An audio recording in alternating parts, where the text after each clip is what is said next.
بسم اللہ الرحمن الرحیم۔ السلام علیکم ناظرین گرامی، ایک ایسا شخص جس نے دوسری جنگ عظیم میں ہٹلر کی فوج کو شکست دینے میں اہم کردار ادا کیا تھا۔ خفیہ معلومات کو ڈی کوڈ کرنے والی انگما مشین کے موجد ایلن ٹیورنگ کون تھے؟ اور دنیا کا پہلا ڈیجیٹل کمپیوٹر ایجاد کرنے والے ایلن ٹیورنگ نے آخر خودکشی کیوں کی تھی؟ کیا وہ واقعی ہم جنس پرست تھا؟ اور ڈیجیٹل دنیا میں نمایاں کارنامے سر انجام دینے والے ایلن ٹیورنگ کو اتنی شہرت کیوں نہ مل سکی جس کا وہ حقدار تھا؟ ناظرین گرامی، یہی ہماری آج کی ویڈیو کا موضوع ہوگا، مگر ویڈیو کا باقاعدہ آغاز کرنے سے پہلے اگر آپ ہمارے چینل ڈبل این انفو پر نئے ہیں تو برائے مہربانی ہمارے چینل کو سبسکرائب کریں، جہاں آپ کو دنیا بھر کی تاریخی اور منفرد معلومات پر مبنی ویڈیوز ملتی رہیں گی۔ ناظرین، 23 جون 1912 میں جنم لینے والے ایلن ٹیورنگ نے صرف 24 برس کی عمر میں کمپیوٹنگ نمبروں کی بنیاد پر کام کیا تھا۔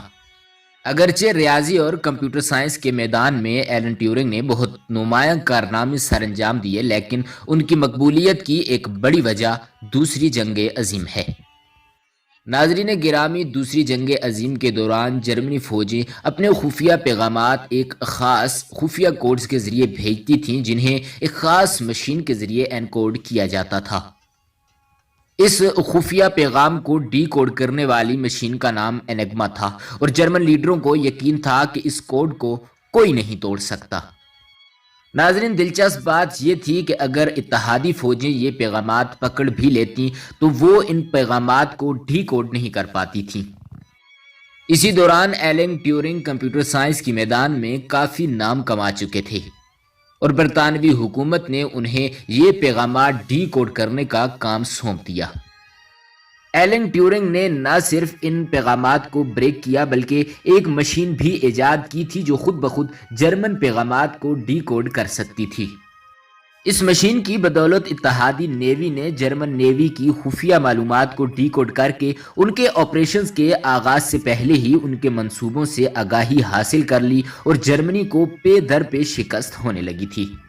اس طرح ایلن ٹیورنگ کی ڈی کوڈنگ مشین نے دوسری جنگ عظیم میں جرمنی کو شکست دینے میں نمایاں کردار ادا کیا تھا۔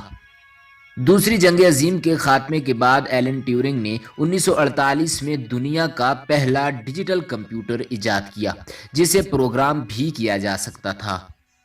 اس کے علاوہ مصنوعی ذہانت پر ریسرچ کی آغاز کا سہرا بھی ایلن ٹیورنگ کے سر پر ہی جاتا ہے۔ انہوں نے ایک ایسے ٹیسٹ کا تخیل پیش کیا جس کی مدد سے انسانی ذہانت اور مصنوعی ذہانت میں تمیز کی جا سکتی تھی۔ اس ٹیسٹ کو ٹیورنگ ٹیسٹ کا نام دیا گیا، اور کئی دہائیوں تک یہ سمجھا جاتا رہا کہ کوئی کمپیوٹر ٹیورنگ ٹیسٹ کو کبھی پاس نہیں کر پائے گا۔ لیکن آج کی مصنوعی ذہانت اس قدر ترقی کر چکی ہے کہ کمپیوٹر اب ٹیورنگ ٹیسٹ کو بآسانی پاس کر لیتے ہیں۔ ناظرین گرامی، سائنس کے مختلف شعبوں میں اس قدر فعال ہونے کے باوجود ایلن ٹیورنگ کبھی زیادہ مقبول نہیں رہے۔ اس کی بنیادی وجہ شاید ایلن ٹیورنگ کا ہم جنس پرست ہونا تھا۔ اس زمانے میں برطانیہ میں ہم جنس پرستی قانونی طور پر جرم تھا۔ 1952 میں جب ان کی عمر 39 برس کی تھی تو انہیں ایک 19 سالہ نوجوان سے جنسی تعلقات رکھنے کے جرم میں سزا سنائی گئی تھی۔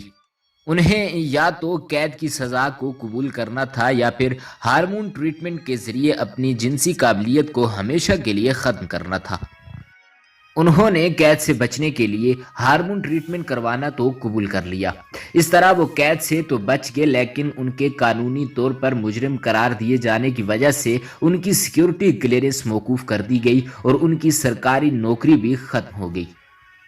ناظرین گرامی، اس سزا کے بعد ایلن ٹیورنگ شدید ڈپریشن کا شکار ہو گئے، اور 18 جون 1954 میں انہوں نے 41 سال کی عمر میں زہر کھا کر خودکشی کر لی تھی۔ یہ خودکشی ان کی 42ویں سالگرہ سے صرف 16 دن پہلے سائنائڈ کھا کر ہوئی تھی۔ تاہم یہ قصہ یہیں پر ختم نہیں ہو جاتا۔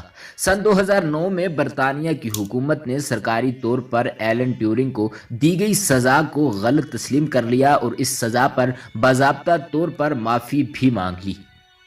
اس کے بعد برطانوی حکومت نے 2017 میں اس قانون کے تحت سزا پانے والے تمام افراد کی سزا کو غلط تسلیم کر لیا اور ان تمام افراد کو بے گناہ قرار دے دیا تھا۔ اور 2019 میں ایلن ٹیورنگ کی تصویر کرنسی نوٹ پر چھاپ کر برطانیہ اپنے اس عظیم فرزند کو خراج تحسین پیش کر رہی ہے۔ ناظرین گرامی، اگر آپ کو ہماری آج کی یہ ویڈیو پسند آئی ہے تو لائک اور سبسکرائب ضرور کیجیے گا۔ ملتے ہیں ہماری اگلی ویڈیو میں۔ خدا رب العزت آپ کا